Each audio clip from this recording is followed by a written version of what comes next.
కాగజ్ నగర్ కృష్ణవేణి పాఠశాలలో సోమవారం ఆర్ట్స్ గ్యాలరీని నిర్వహించారు. ఈ సందర్భంగా కరస్పాండెంట్ సురవర్ధన్ జియాహ్లోక్ మాట్లాడుతూ విద్యార్థుల్లో దాగిన సృజనాత్మకతను వెలికి తీసేందుకు ఇటువంటి కార్యక్రమాలు ఎంతగానో దోహదపడతాయన్నారు.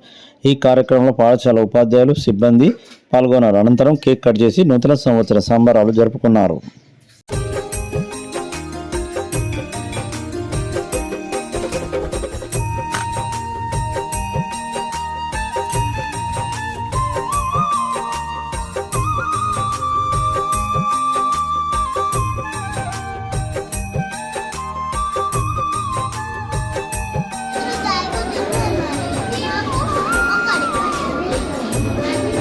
మెల్లగా